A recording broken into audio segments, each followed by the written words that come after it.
À l'orateur du groupe qui a demandé le débat, Madame Sophie Taillé-Polian pour le groupe socialiste et républicain et pour 8 minutes.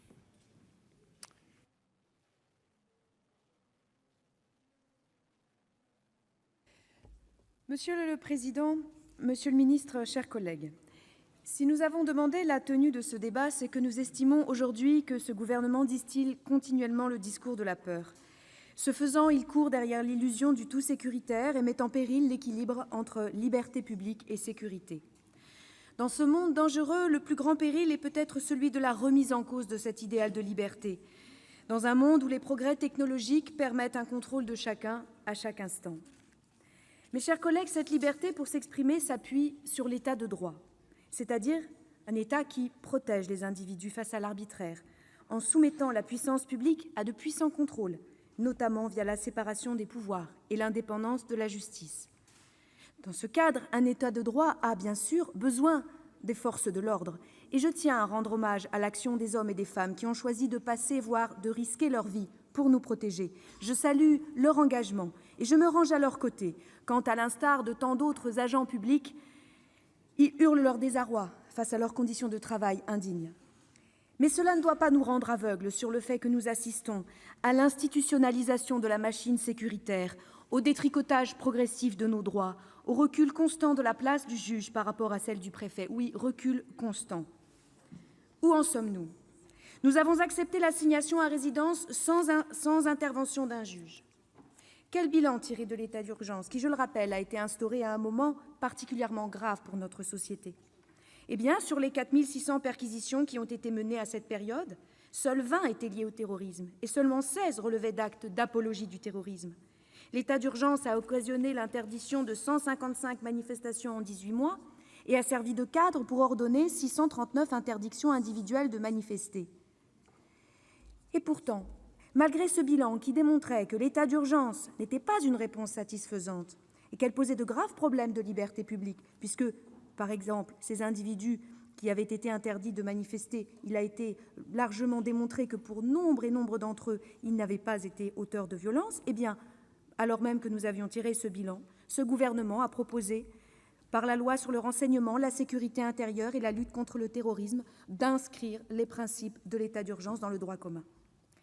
Vous avez accepté le filtrage individuel des manifestants. La loi dite anti-casseurs entendait permettre à l'autorité administrative d'interdire toute manifestation à une personne constituant une menace d'une particulière gravité à l'ordre public. C'est accepter l'idée qu'il n'est pas nécessaire de passer à l'acte pour être coupable. C'est accepter l'idée que le préfet prenne la place du juge. Et nous touchons là aux fondamentaux.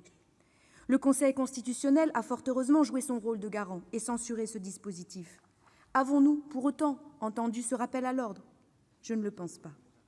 Vous avez accepté que la doctrine française du maintien de l'ordre devienne celle de la lutte contre les violences urbaines et que notre gouvernement considère son propre peuple comme son adversaire.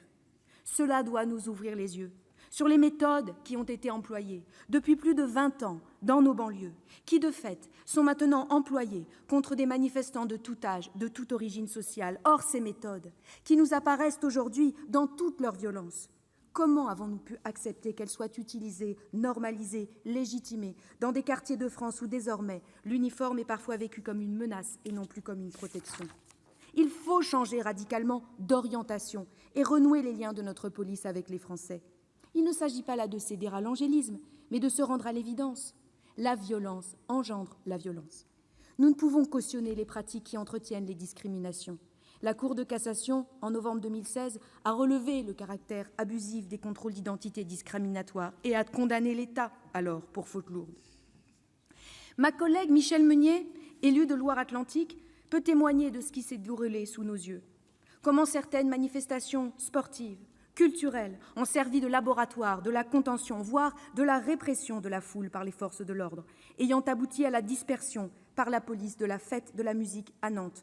Des mesures disproportionnées qui ont conduit à la chute dans la Loire de 15 personnes et à la noyade tragique de Steve. Vous avez accepté le dévoiement total de l'usage des lanceurs de balles de défense qui blessent gravement et handicapent à vie. Depuis le début du mouvement des Gilets jaunes, 25 personnes ont perdu un œil, 5 une main.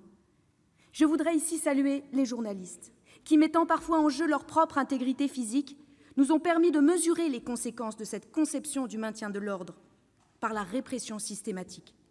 Car qui contrôle les forces de l'ordre? L'IGPN n'est pas indépendante, le parquet non plus, le juge trop peu souvent saisi. Les experts en droits de l'homme de l'ONU ont fait part de leurs inquiétudes, relevant la mise en place d'une conception nouvelle de la pratique judiciaire, celle d'une société sans vrai procès. Ce qui est pointé du doigt, le nombre élevé d'interpellations et de gardes à vue, des fouilles, l'utilisation abusive de la comparution immédiate, des audiences de nuit et des gardes à vue sans qu'aucune infraction ne soit relevée ou qu'aucune condamnation ne soit prononcée après coup. Et malgré cela, nous offrons souvent de belles leçons de morale à la française, à ceux qui nous alertent. Justement, ceux qui nous alertent. Vous avez accepté de sacrifier les lanceurs d'alerte, et notamment les journalistes, sur l'autel complaisant du secret des affaires. Vous avez accepté de mettre en danger le secret des sources. En mai, plusieurs journalistes du Monde, de Disclose, ont été convoqués par la DGSI pour avoir diffusé des contenus relatifs à l'affaire Benalla et à l'utilisation d'armes françaises par l'Arabie saoudite au Yémen. En février, Mediapart faisait face à une perquisition scandaleuse. Vous avez accepté que notre liberté d'expression soit limitée. La proposition de loi contre les contenus haineux sur Internet viendra s'ajouter à cette liste, alors même que nous avons observé, la semaine dernière encore, à quel point les réseaux sociaux pouvaient être des lieux de censure après la suspension de comptes Facebook et Twitter de syndicalistes de la SNCF. Vous êtes en train de céder sur la biométrie faciale, qui va s'installer progressivement dans notre vie quotidienne si nous n'y prenons garde. Face à ces dérives, permises par les avancées technologiques, la CNIL a de bien trop faibles moyens. Vous êtes en train de promouvoir la société de vigilance et ce transfert de responsabilité de l'État vers les citoyens individuellement. Conséquence, ce ne sont plus les autorités qui assument, mais la société tout entière qui s'inquiète et qui participe alors à la construction des barreaux d'un espace sécuritaire toujours plus important. Toutes les digues sautent. Et ce qui est sûr, c'est que l'ensemble de ces dispositifs contribuent à accroître la violence dans notre société plutôt qu'à la résorber.